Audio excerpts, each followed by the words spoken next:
Hey guys, Rugby Dad here, and I'm going to do a quick short video just explaining some of the core actions that we're going to be using in our games of Marine Wars. So I've got a small setup here. Well, you can see that, try and get my nose out the shot.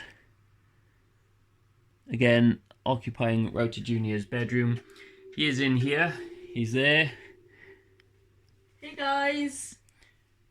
He's currently playing on Subnautica, and Freddy Gold is also busy playing on something on his Xbox. So, just me, which is fine. So, there we go, right. So, try and balance this with having to swing it around for the board game. Okay, so, as you can see, I have set up a small board, literally just 1 by 1 board. I've already set up, no deployment because it's just running through the basic rules. 2 Marines from each team. We have Burnout, Reaper, and then 2 of the administration here as their opponents. This, I'm going to just adjust the... Oh, that's tightening there. There we go.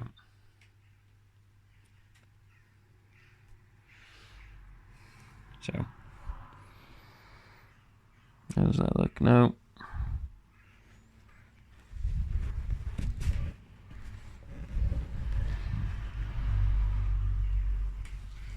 I gotta see if that works, at least for a little while.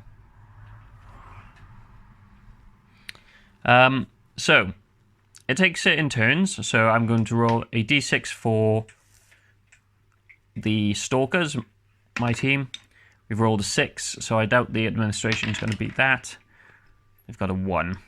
So the Stalkers are going to go first.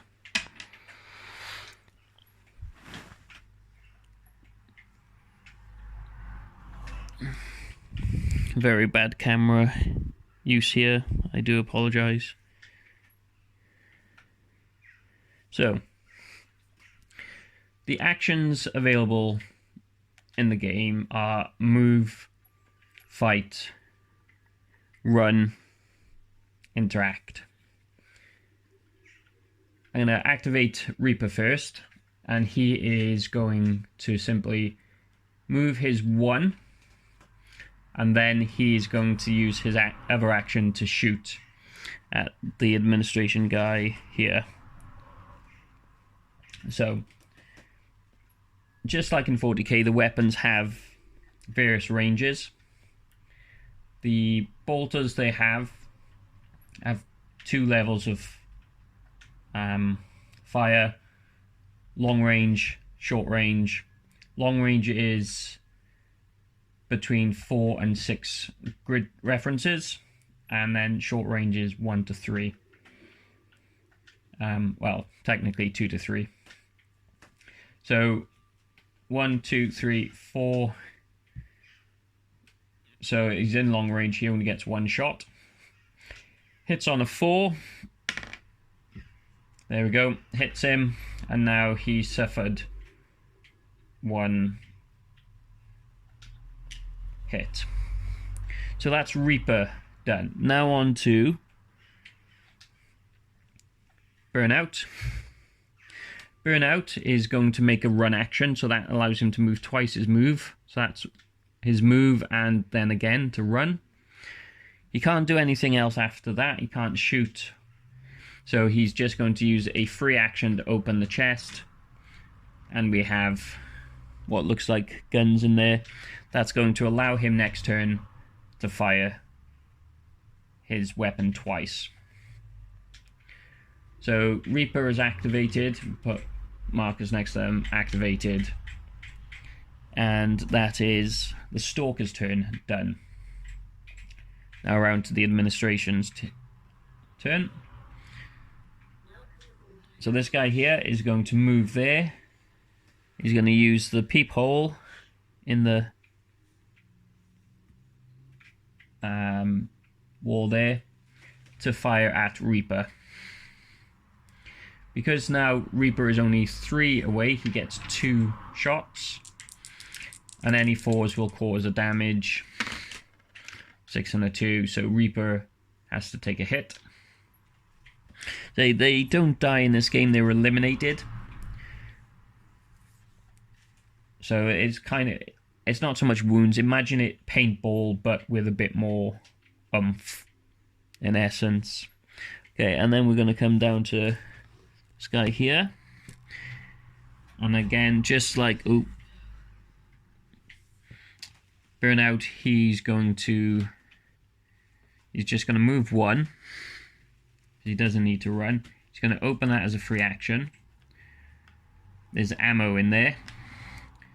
So that allows him to hit better on his attacks. So he's now going to take a chance at hitting Reaper. And only rolls the 1 dice, so let's see. Now he needs a 3 because of his +1. Rolls a 1, so he misses. Sorry, can you see that? Rolls a 1, so he misses, and that's his activation done. So that is in essence turn 1. Then, as I'm not showing the full game mechanics with this, at the start of a turn, various things will happen, possibly effects wear off. There's a turn action that allows something to go on. We're not going through that, it's just the general actions. So I'm now going to remove the activation markers, show that they're no longer active or no longer activated. Remove the crates because they've been opened. Do have to remember that Burnout gets to fire his weapon twice. In the last turn, I've deliberately not done something, and I will rectify that now in this turn. So, it's back round to the Stalkers, to Burnout and Reaper.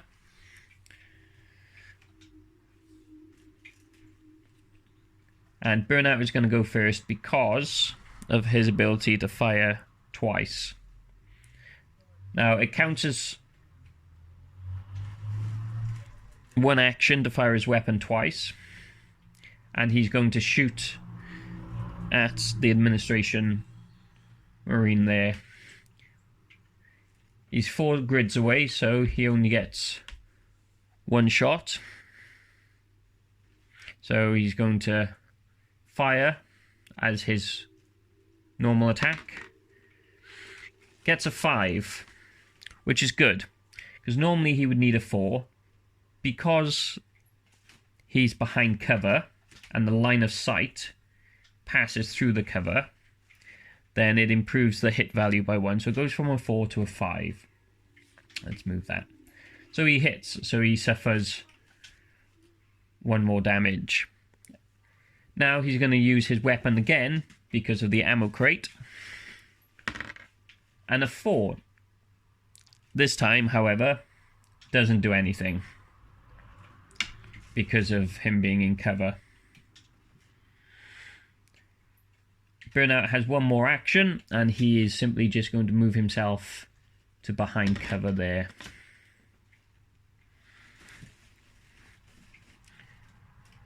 Reaper now, on the other hand, let's actually pop him activation marker to Burnout.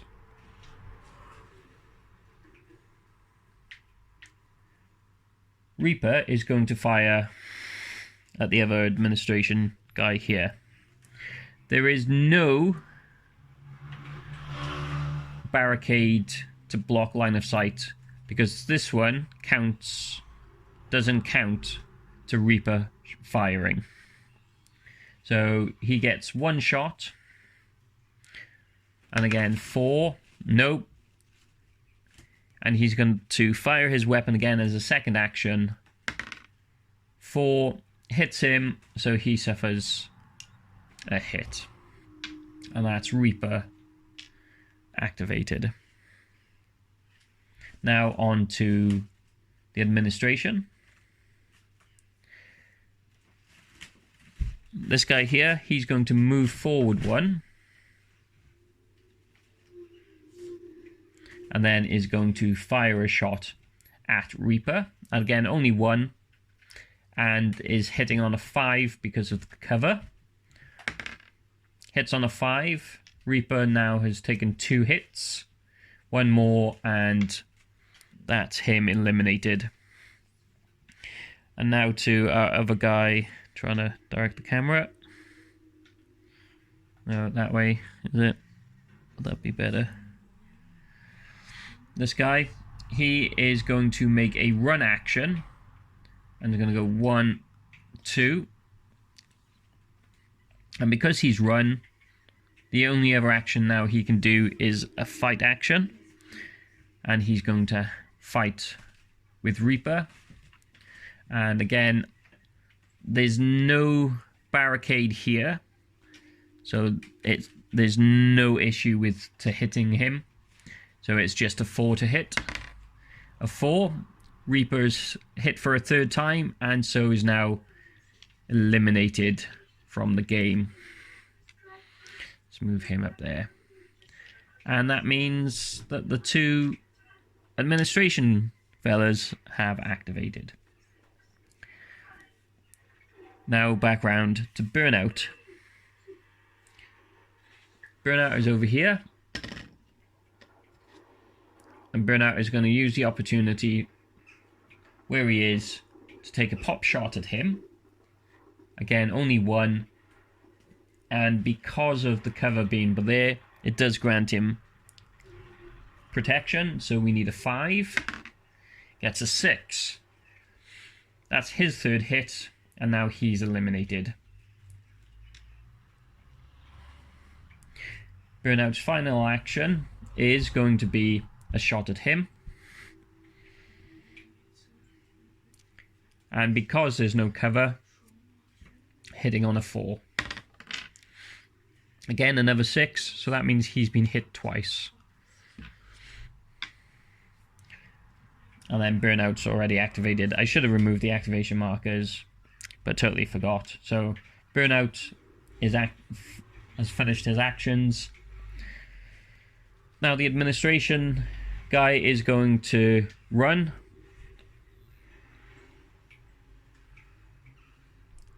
And then is going to fight. Now because Burnout is behind the barricade, again, the to hit is increased by 1, so now needs a 5. Let's see how he does. Gets a 3. So it doesn't hit. And now he's activated. Start of the new turn. Remove the activation markers. And Burnout gets to go first.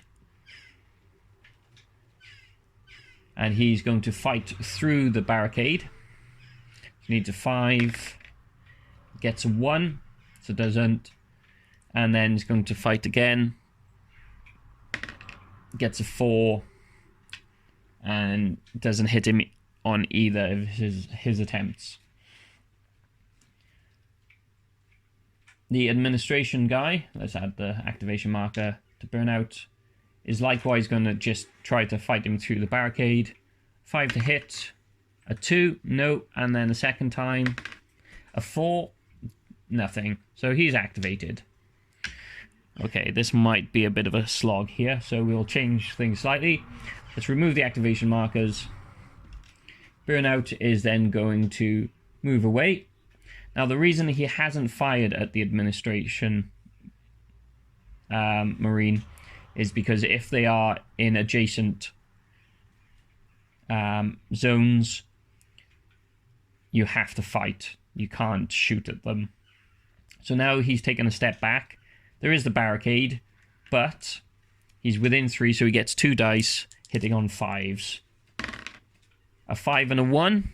So the administration guy gets his 3rd and final hit and is eliminated from the game, allowing Burnout to be the victor, who actually didn't take any hits, which is impressive. So that, in essence, is the core actions. The other core actions, I say the interaction. So if they are next to a crate, to a door, to a console, they can use a free action. It doesn't cost one of their 2 actions to interact with it. So they open the chest, they use the console, they try and open the door. And that's that. I say then the other actions are to move, run, but if you run you can't shoot, and then combat, be it either using your ranged weapon or your melee weapon. If your target is in an adjacent square, it has to be hand-to-hand. It can't be hand-to-hand if they're not adjacent, so therefore it's ranged. Keeping it nice and simple. All around 4 pluses, at least with the weapons they currently have. If they're behind cover, increases to 5+. If they are lucky enough to have opened an ammo crate, then it's on a 3+ or a 4+ if they're in cover. Every action is just one action unless they've got the crate with the guns in, which then allows them to fire a second time using the same action, but only once. So they can't use 2 fire actions or fire 4 times. They'd use it on 1 action, fire twice, then the next time would just be the once.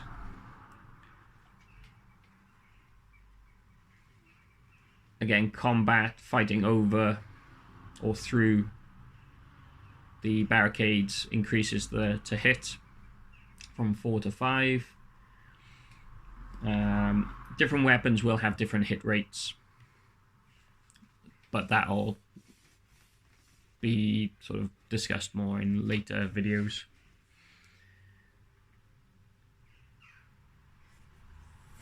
See if there's anything else quickly. Don't think there is. So yeah, that's it. A quick, well, almost 18 minutes just to run through just the basics there and see a game through from start to finish-ish. Alright, well, thank you guys for tuning in, and I hope you've enjoyed this video. Stay posted, as we will be putting up a few more over the next couple of days, and we hope to get a full game up at some point as well in the next day or so. Alright, so brilliant. Thank you for watching, guys. Bye.